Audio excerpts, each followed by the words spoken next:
I have been running and facilitating workshops probably since my second year in. I've done some extra training in adult education and different methods of learning, as well as some extra levels of training in coaching and mentoring as well.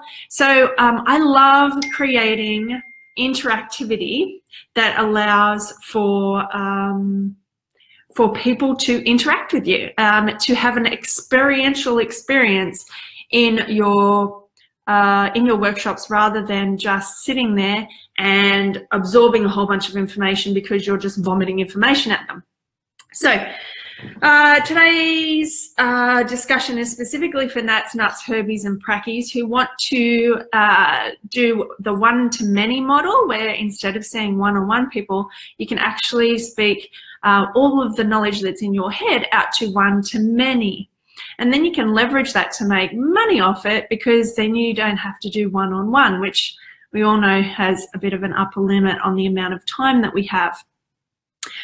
By the end of our discussion today, you're going to have 10 ideas to use in your own workshops, 10 in your own workshops. And you're also going to know the 5 things that I see missing in workshops all the time, and I used to have missing in my workshops. But as soon as I did and noticed these 5 things and addressed them, I started making huge amounts of money in speaking, interactive workshops and speaking gigs in different organizations, corporate and to the public. And I'm going to give you one idea that has made me about $15,000 worth for any nut, herbie or pracky who specifically works in the stress arena. And it's super easy once you get it. And all of these things you will get and you'll hear, and you'll go, oh, I know that, right? And as soon as we go, I know that, it shuts off the bit where you actually take action. So if you're listening today and you go, oh, I know that, see instead the flip side of that, how can I apply it? So what I'm teaching you today is how to get your clients or potential clients to experience something by taking action inside your workshop. And while I'm teaching you that, I want you to take action inside your realm as well. So however you're going to apply this in your next workshop, seminar, webinar, however it comes about, take the action. Don't just go, I know. Cool. So another tip on that, one of the big things I love is if you were to go to a gym and the PT stands there and explains all of the treadmill to you, explains how it works, explains all the buttons, and then explains all the amazing tech that's in it, and then it explains, you know, all of the safety hazards, and then explains how exciting it can be and what it can do for your body, and then for 45 minutes they sit there and explain it all. How much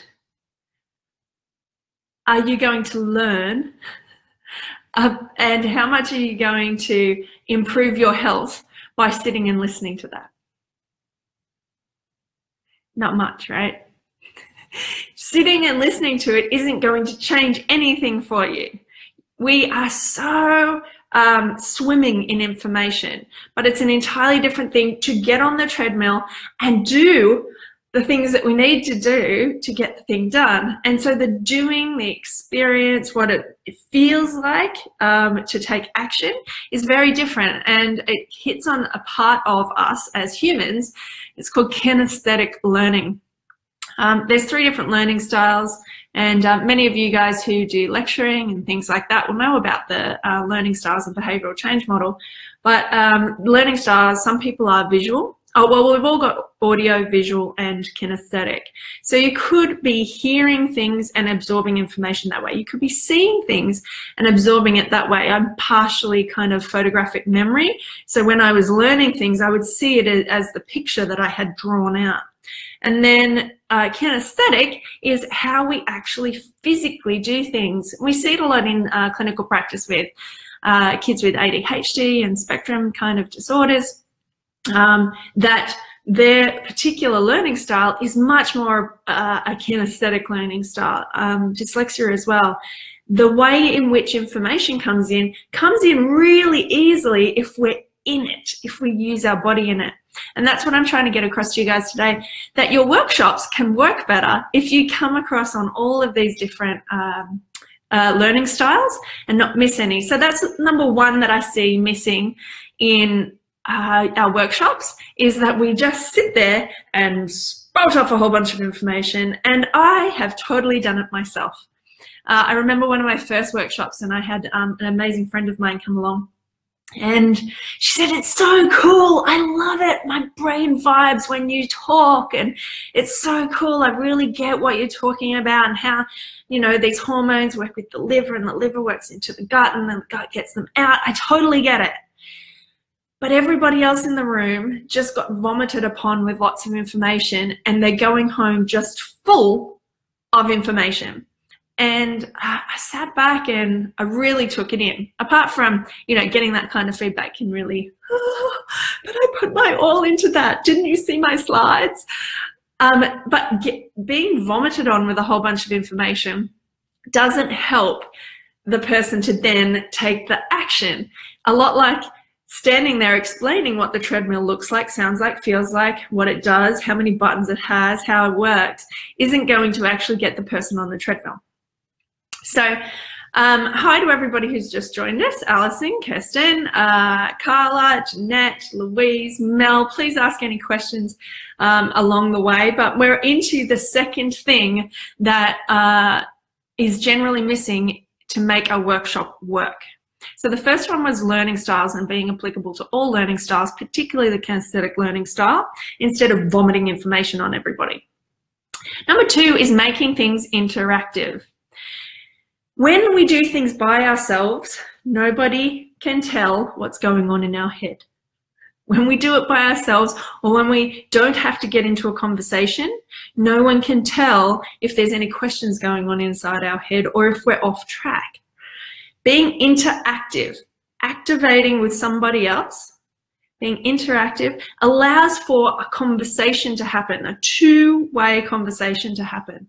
And being interactive allows for not just you getting in your own head, or your potential clients, the people who are listening to your workshop, getting in their own heads. They're able to get feedback on if they're thinking, what they're thinking is right, and then it brings about a loop where they can learn more information. Interactivity also builds upon things that people already know to things that they don't know. So creating something that's interactive is hugely important when it comes to running a workshop. Again, you don't want to be the person that just vomits a whole bunch of information. And again, you know, I've got multiple degrees, multiple diplomas and certs and all sorts of wonderful things. And I'm a lover of knowledge. I'm a collector of knowledge, a lot like you guys. But that's not helpful because we are in such a society at the moment where you can Google anything, information is at your fingertips. So people don't need more information. They need to integrate what they're learning on a physical level, what they're learning on an integrative level. So to create an interactive workshop, who here is someone who wants to run workshops or does currently run workshops for one-to-many people? So you might be a naturopath and you might be thinking, hey, I want to do a gut health workshop. You might be a nutritionist who has decided that they want to work with schools, and you want to get into a play group and you want to have discussion about lunch boxes. Maybe you are a herbalist who wants to go and explore and take people to the local community garden. Whatever it is, are you doing that right now, or are you thinking about it? If you're thinking about it, give me a little thumbs up so that I know where we're all at. Louise says, I've got one booked in for 2 weeks' time. Alison's got a hand up. She wants to. Yes, yes, yes. Awesome. Anybody else? Anyone thinking about it? Anyone going, oh, this is a nice idea, but... Oh, Leanne's got one coming up as well. Kathleen, she wants to do a wild foraging and cooking one. Ooh, that sounds yummy, Kathleen. I like the sound of that. That's totally interactive.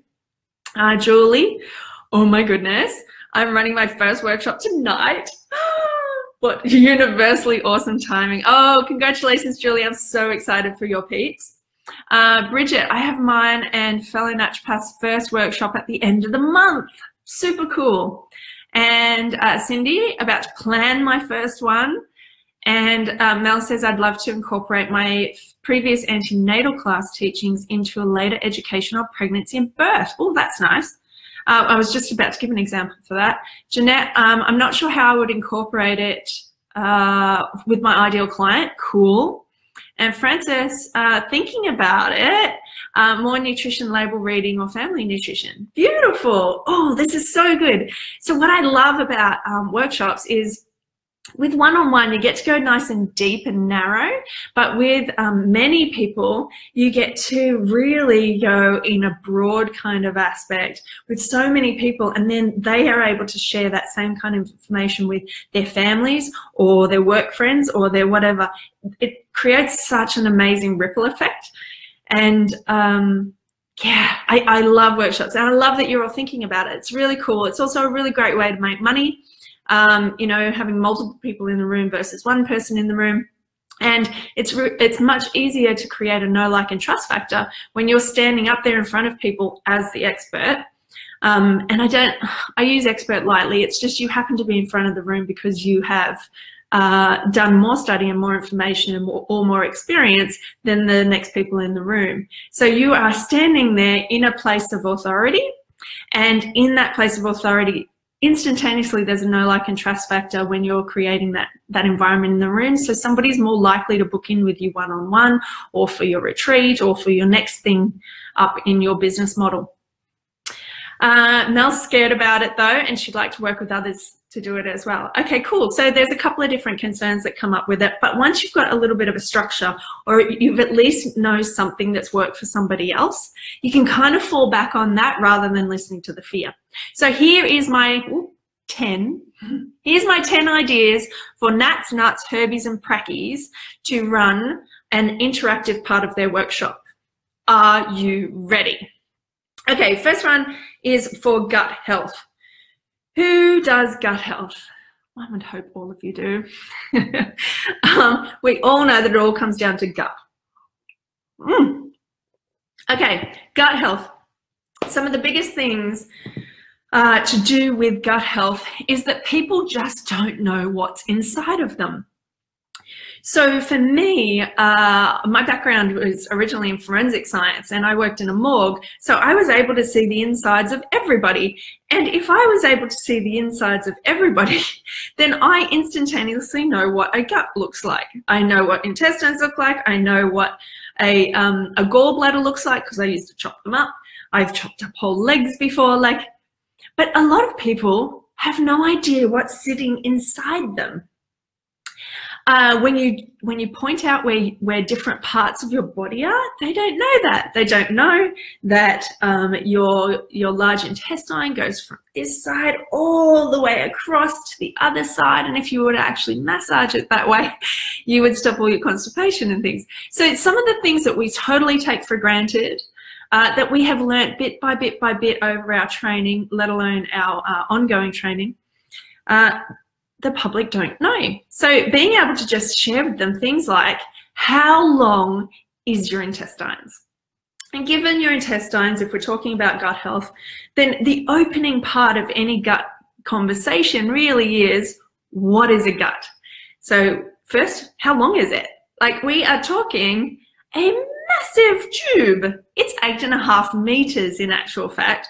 And so if 8.5 meters of tubing, now you can do a guessing game for people. Okay, we're going to start on this side of the room, and everyone needs to walk as far away as you think your intestines go.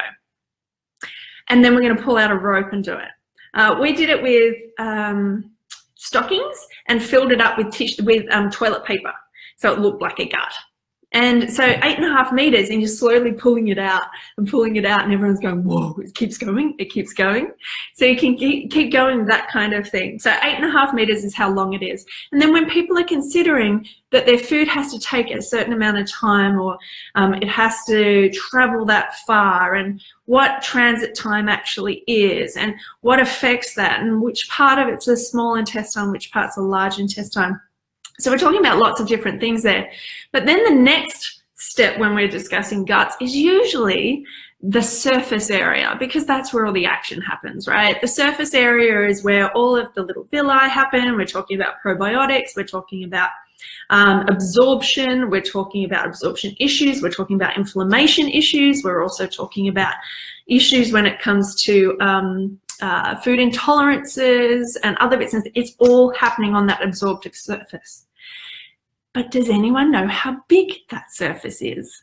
Right? We've all spouted off the, it's as big as a football field, it's blah, blah, blah, blah, blah, blah.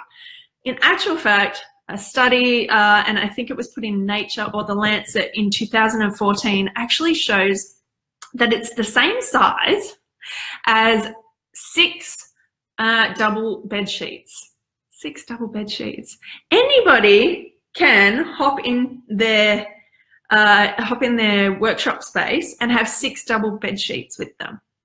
And then you slowly pull them out. And you go, okay, all your food has all of this to cover. All that inflammation has the possibility of happening all over here. All those probiotics that you're not taking until the end of the packet after you've had your antibiotics happens all over here. All of the absorption that needs to happen for that B12 to go in, that happens over here. And you keep going and going and going. And then people get quite then they have a reference point. Rather than you spouting off a whole bunch of stuff to them, they actually have a reference point to take with them. And if they're standing around with it, they are referencing off another person. So they're interacting with another person, and then it actually melds that new information into their mind a bit quicker and easier. So if we're talking about that kind of statistic, that kind of fact, everything after that they're going to listen to, but it's not going to stand out quite as much as something that is interactive like that, right? And so if we're talking about food intolerances, a lot of you guys do hair testing and other types of IgG testing and things like that. That surface area is what we're talking about, where interactivity for food intolerances can happen. Just underneath it is where those immunoglobulins are hanging out. Just underneath there is a circulatory system that's looking after it. And if people aren't breathing properly, it's not in there. Just on top of it is where we're putting garbage and detoxification's happening. Like, whoa. If you can get people interactive like that, then you've hooked them. It doesn't matter really what you say after that. They're like, oh, okay. She said something about probiotics, probably need them. Oh, she said something about looking after it. Maybe I need that test, right? It sticks in your mind. So number 1, 8.5 meters. Number 2, 6 bed sheets if you're doing a gut talk. Anyone else got a new one for a gut talk? I'd love to hear about it. Okay, number 3, nutrition peeps. Put your hands up, nutrition peeps. Big thumbs up, please, if you are listening. If you're a nutrition person, these are amazing. Who's seen these before? This is from fedup.com.au. It's from Sue Dengate, Failsafe. And it is really cool, especially for kids. But it works really well for mums and families as well. Can you see how it's got oh, there's my eye. How cool is that? Can you see how it's got the magnifying glass on it? On it has all of the colors, additives, preservatives, antioxidants, flavor enhancers, all the nasties, and not necessarily nasties for everybody, but have the potential to cause issues for people with behavioral issues, particularly kids, and gut issues. So we're talking about getting different foods and going along the packet and having a look at what people can find. So I've set this up at stations before, and we've had multiple different stations, packets of, oh, I better not say, packets of chocolate biscuits, certain chocolate biscuits have an amazing amount of this stuff on them. And those certain chocolate biscuits, a lot of Australian families have in their cupboards, and they don't realise until they look at the back what's actually in them. So standard things that people would usually put in their lunch boxes or in their lunches, and pop them up in different stations around the room, and each different group has an opportunity to find out what's actually in them and what kind of side effects we could be causing for our families. So they're gold. I used to have a half a dozen of these and set them up in stations and do it that way. Who's seen these before? Yes? Cool. So that's fedup.com.au. Okay, next one is food labels. Who has even read food labels? Food labels are, we have all had an opportunity to do this in our learning and in our training, but general public don't get taught this stuff. And even though we think it might be the most simple thing in the world, they don't know. So it's time to kind of make sure that everybody gets the opportunity that we've had to really hone in on the available information that's already on the back of our foods. So it can be as simple as going from the nutritional panel and what we're ideally looking for, and then going to the ingredients panel and discussing some of the simplest things, such as the thing that is the most prevalent in that food comes first, and the thing that is the least prevalent in that food comes last. People don't even know this type of stuff. So food labels and how to read them. Again, you give people the things that we generally perceive as healthy, or we generally have in the cupboard. You'd find in an average cupboard. That way people can actually integrate it with what they are used to. Don't go getting some random, you know, fancy doodah, very expensive vegan, you know, cashew nut cheese. They're not quite going to do the same, that's not going to make the same impact for them as though it's the same stuff that's in their pantry. Okay. That's number 4. Number 5, sugar. See this amount of sugar? I get it in cubes because it's easier to handle, but you can do whatever you want with it. So, because each of them is a teaspoon, so it's easier to count. So all of this sugar is in one of these.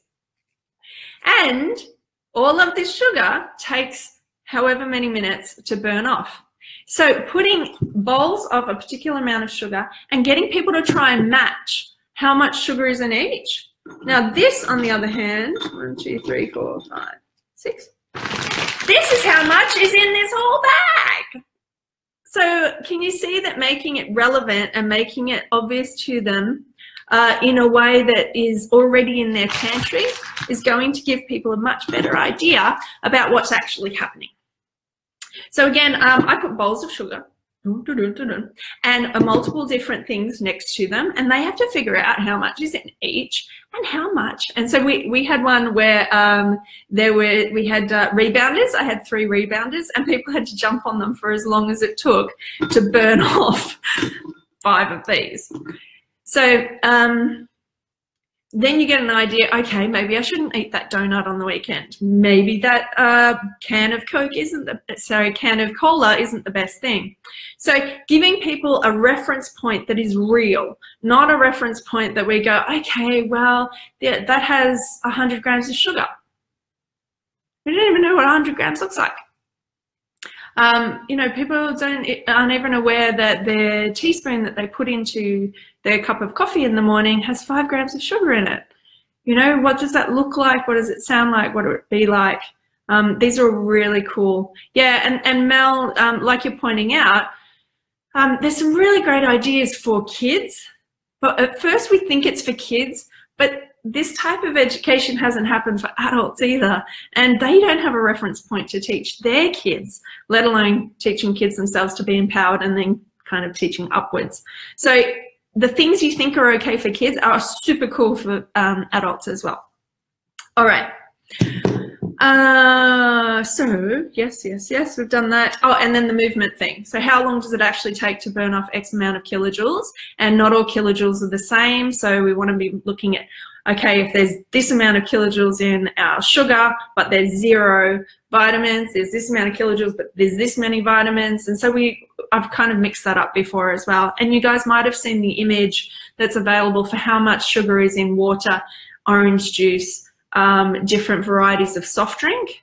Same kind of situation, you can pop that in front of you.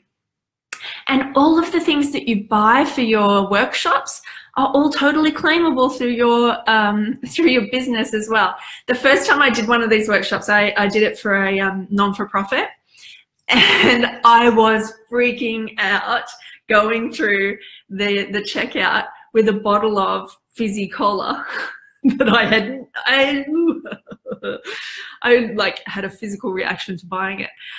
So I totally get it when you go shopping for these bits and pieces, but these are the things that are generally in people's cupboards, and they have to know what they're actually consuming, just like they have to know what actually it looks like on the inside of their bodies to how they consume it.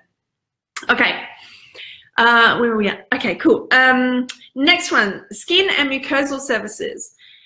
People who do skin-orientated things, people who do gut, respiratory, all of our surfaces are generally the same kind of thing. And that general surface is actually the same as a pot plant with grass.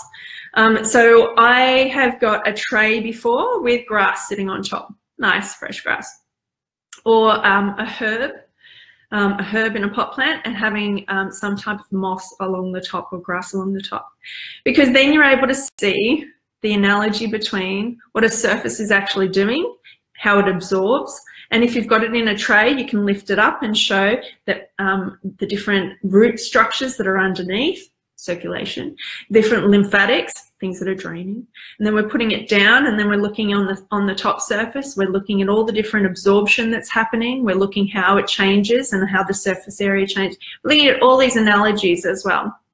And then the next time people are doing their gardening, they can get the same kind of vibe along there. So that's skin and mucosal surfaces. Then pregnancy. I don't have anything the same size, but I have done it before with a walnut, 12 weeks, a grapefruit, halfway, and a rock melon, and I think the rock melon's 3rd trimester. So you're getting all of the exact sizes, and people can actually feel, see, hold it up against different areas of their body, and it's something that can stick in their minds as they go. So all those pregnancy peeps. There's also an amazing YouTube video which what's a birth attendant called?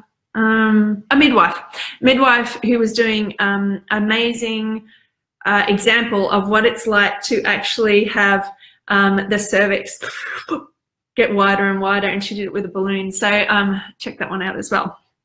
And then the second last one is physical signs. So many of us are so used to looking at the different parts of people's bodies that we do it as second nature. You know, as somebody walks in, you can watch their gait as they walk in.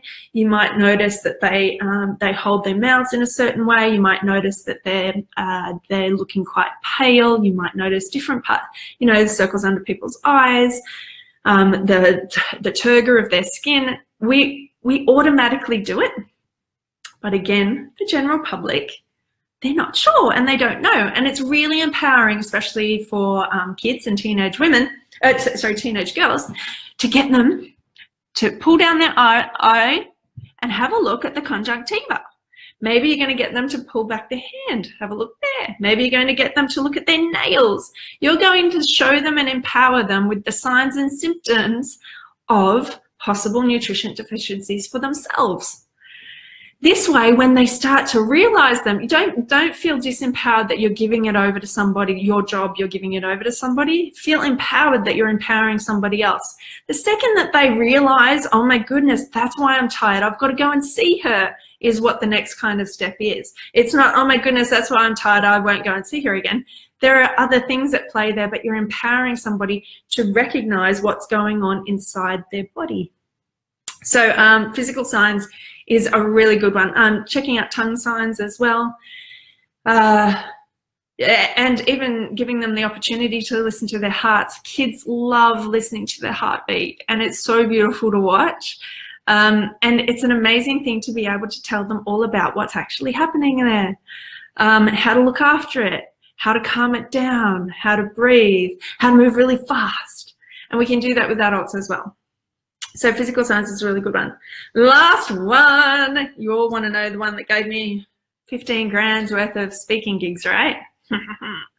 Okay, so my my specialty, my favorite subject area is adrenals and stress, and I wrote a book on adrenal fatigue and how I helped thousands of people and myself heal from adrenal fatigue. And so I used to do a lot of talks around adrenal fatigue and what your adrenals have to go through every day. And this is not a condom. It's a balloon. They are cheap, they are easy, they are accessible to pretty much everybody. You can throw out a whole bunch of them depending on how many people in the room. I've done this with over 200 people in a room before, particularly women who claim to be busy. Whenever we hear the word busy, the underlying precursor to that is cortisol and adrenaline freaking out. So it's easy for us to see that adrenal glands are freaking out. You can see it in someone's eyes. You can see it in the way that they hold themselves. You can see it in the way that they conduct themselves throughout the day. But until you slow somebody down to make a connection between them and their adrenal gland, they're not going to know. They're just not going to know. You can tell them and tell them and tell them, just like the treadmill. But until they actually get on the treadmill, they're not going to know. So here is the example. If you have stressed out women, if you have anyone who is that high performance type, anyone who you are going to do a talk on specifically adrenals, this is the way it goes. This is your adrenal gland. They sit on top of your kidneys.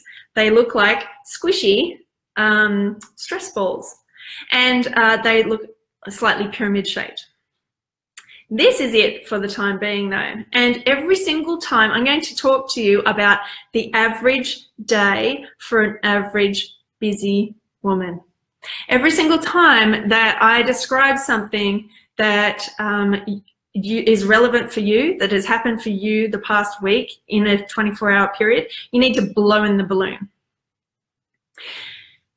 Every single time something happens, these are all times where your adrenal glands are pumping out cortisol or adrenaline to help you get through. And this creates a pressure on your adrenal gland. So are you ready? And then we go from the start of the day. We go from when you wake up in the morning, is the first thing you do is turn on your phone and look at your phone and have some type of moment of worry about work, about your friends or family, about how many likes you got or didn't get, about is the first thing, and blow in your balloon if that's true for you. If the first thing you have in the morning before anything else is a cup of coffee, blow in the balloon. If then the next thing that you do is feed everybody else except for you, blow in the balloon. If then you skip breakfast and you just have the coffee for the day, blow in the balloon. If you're then stressing or creating a road rage situation on your way to work, blow in the balloon. If you get worried even before you walk in the door at work about something that happened previous day, blow in the balloon. If you get to work, and so we're just talking about the average kind of day where we're already building up. And the vast majority of the time, for people who have those stressors on their cortisol, like caffeine, alcohol, actual emotional stress, mental stress, like focusing on something for too long or being on technology for too long, physical stress of sitting down for too long, not having time out in nature or not laying flat when they need to. Anything to do with those, and we're just describing a normal day, you'll find that by about the midday, you'll have half the room blowing this thing up, freaking out that it's going to pop on them. Then we get to the 2 to 4 o'clock kind of situation where we can describe to them waking up feeling unrefreshed and then having a craving for a nana nap in the afternoon, and then getting to dinner time and it being the best time of the day, but we've got to have a wine to wind down. And then we hit a wall about 8 or 9 o'clock, and if we don't go to sleep then we actually push through and we call ourselves a night owl. By that time, the vast majority of the room is already blowing this up, and this is the clincher then. If you've already got a big balloon and you're worried already that your balloon is like this, imagine what your adrenals are doing every single day. There's some things that you can do things about, and we're going to talk about some of those today with the physical side of things. But there's other things that the only thing you can do is just let it go. And then all of these balloons fly around the room, and it's such a cool feeling. I loved doing this exercise with people because they started laughing, their adrenals themselves calmed down after I'd freaked them out. It was such a cool experience. So that is one for all you people who do stress stuff. Jeanette, sideline conversation. How does lying flat help your adrenals? Your adrenals don't only look after your adrenal corticoids, they also look after your mineral corticoids. Your mineral corticoids are the ones that look after your blood pressure. And when you stand up too quick and you have a little bit of stress on your adrenal glands, then it causes that orthostatic hypertension. And if we're laying down flat, so if you are somebody who gets a little bit dizzy when you stand up too quick, there is a chance that your adrenals and your mineral corticoids aren't doing what they can to keep your mineral corticoids going around and your blood pressure up. So if you lay flat for about 20 minutes, your cortisol, when they've tested it in clinical trials, has the chance of actually self-regulating. So if it's too high, it'll come down. So if it's too low, it'll come up. It'll self-regulate and modulate rather than one way or the other. But it has to be around 20 minutes of laying flat, and then you can get the goodness of it being modulated for around about another half a day after that. So hopefully that answered your question, Jeanette. Okay, that is the adrenal one. Okay, so we have now covered number 1 out of the 5 things that are missing in workshops that work is learning styles, making sure we cover everybody. Number 2 is keeping it interactive, and I've just told you 10 things that you can do in your Nat, Nut, Herbie or Pracky workshops that will make it more interactive on many different varieties of places. Number 3 is creating an actionable step. It's really good to regurgitate lots of information to people, but unless they actually take action, it has been an incredible waste of your time and theirs. So making sure that you have an actionable step, and this is the same for people who have online programs, like create a PDF, create a self-questionnaire, create an opportunity for them to write something down or take action. Maybe they need to book in a time with you to double check their blood pressure. Maybe they need to go home and book in that 20 minutes of doing something for themselves. Maybe their actionable step is to go and get themselves one of these and do it for a week with their kids. Maybe their actionable step is to get rid of those chocolate biscuits that they've been storing in their pantry. Whatever it happens to be, create an actionable step and make sure it's really clear so that change can happen. So it's the third thing. Third thing. If you're running a hormone seminar, maybe it is that they have to go for the next 3 days or week and monitor their temperature when they first wake up. But make it really clear and actionable. Don't just regurgitate, this is what you do, this is what your temperature is supposed to look like, full stop. It doesn't work like that. You have to keep that going. So that's number 3, actionable. Number 4 is an invitation. Now, my beautiful prackies, you have just spent this beautiful, amazing 20 minutes to 3 hours discussing all the wonderful things that happen inside this person's body and how these wonderful different foods interact with their body. And you've told them all this information and they've come to these conclusions themselves that they probably need your help. Just because in the past you've heard somebody do a really icky sales pitch at the end of something doesn't mean that you don't give an invitation to that person to come and see you. It's not a sales pitch. You're not trying to sell them stuff. You've already sold them. If you have done the work to teach them something in their learning style, that they've had an aha moment that something is actually wrong with their body, not wrong, something could be better with their body, and they've had an actionable step and they know they need to take it, but they could probably take it better if they had somebody to help them. It is your responsibility to invite them to come and see you, or to invite them to your program, or to invite them. It's an invitation. You can't just give them all this information and then leave them there hoping that they'll have another opportunity with you. Okay, so that's the fourth thing. Make sure you invite them to something. Invite them. If you're already inviting them to the idea that something could be different for them, then you need to invite them to come along so that you can teach them one-on-one. After you've taught them one-to-many, you can teach them one-on-one what's actually useful for them. Maybe they then need to take the next step and do a test with you. Maybe they then need to do your adrenal reset program.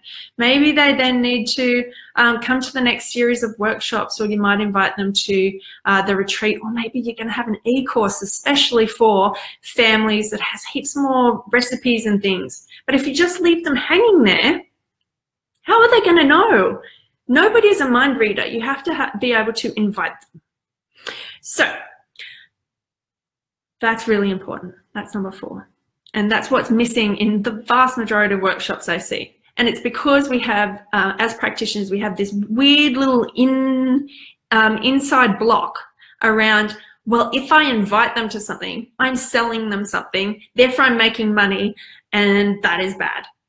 And it's not. You've just given them an insight. You have to be able to give them something. It's actually your responsibility and your duty of care to then give them an option to be able to be helped even further.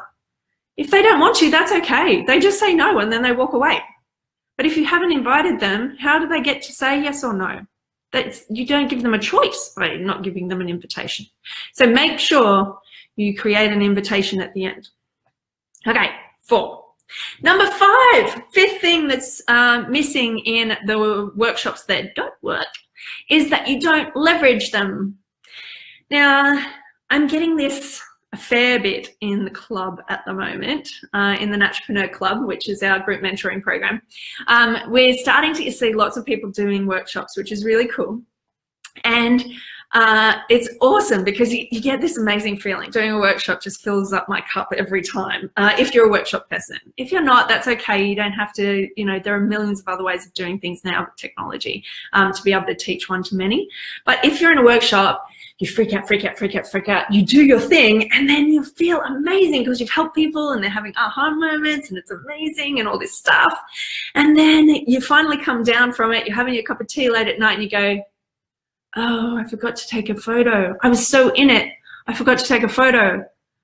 And if I forgot to take a photo, then the only people who know that this thing even happened was the 12 to 200 people in the room.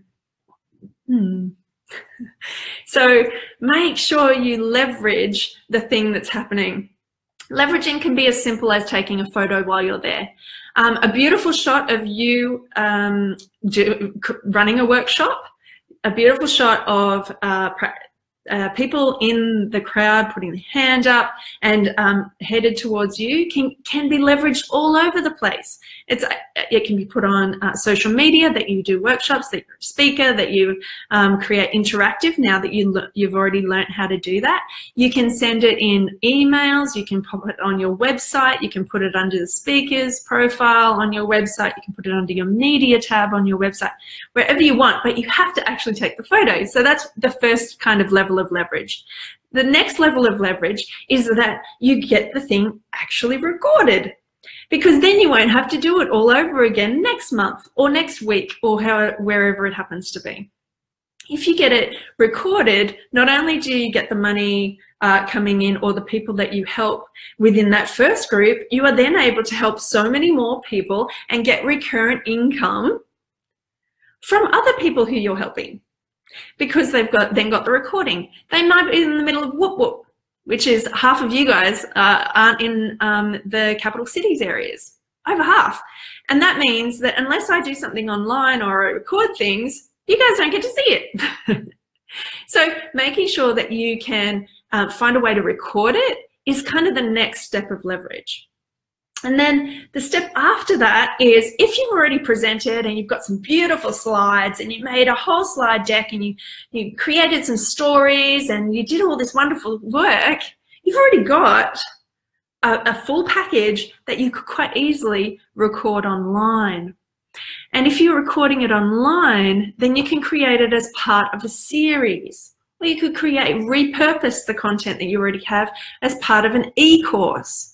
You can repurpose the piece of content you already have as a webinar. You could there's all sorts of other next level things, but you have to be able to leverage it. Otherwise, it's this standalone thing that only the people there have had the experience of having. And then lastly is, if you've run it once, you know the feedback that you can get. Oh, that worked, that didn't work, maybe I need you to process that. And then you can create it for somebody else. So you might have done it for a play group, then you could do it for a school. Maybe you've done it for the school, then you could do it for the teachers. Maybe you've done it for teachers, then you could do it for the PNFs of all of the whole state. You could do whatever it happens to be, it could grow. And you can repurpose that same content, that same thing in different areas instead of having to create something new every time. Okay, so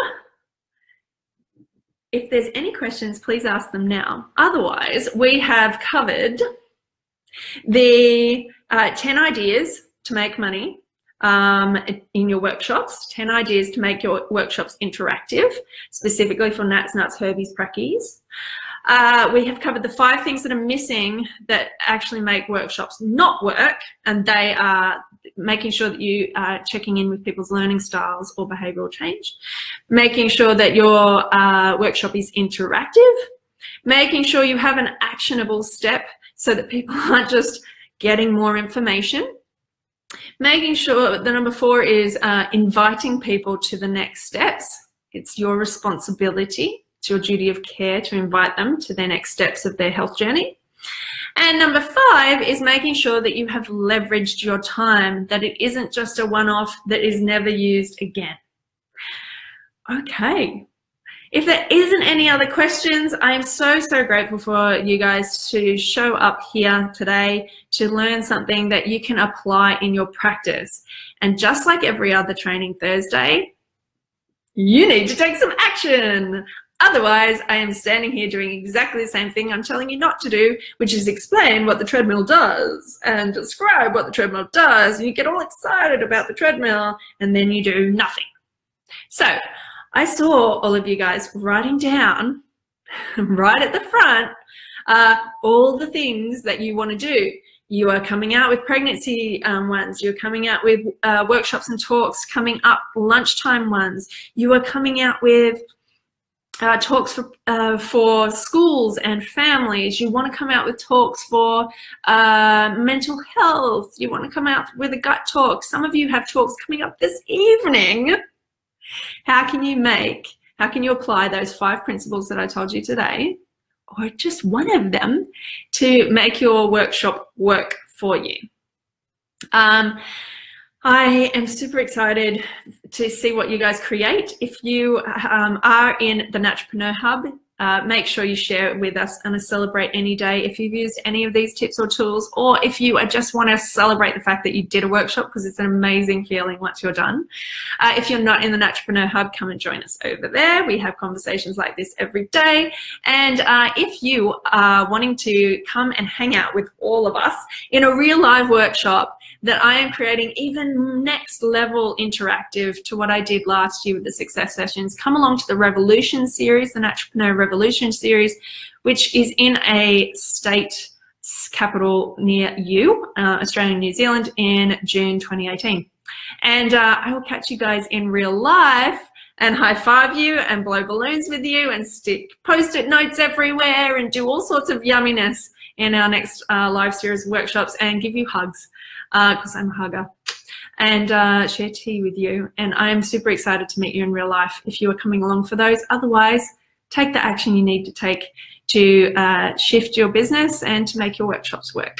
Awesome. All right. I'll catch you guys later. Thanks for being here.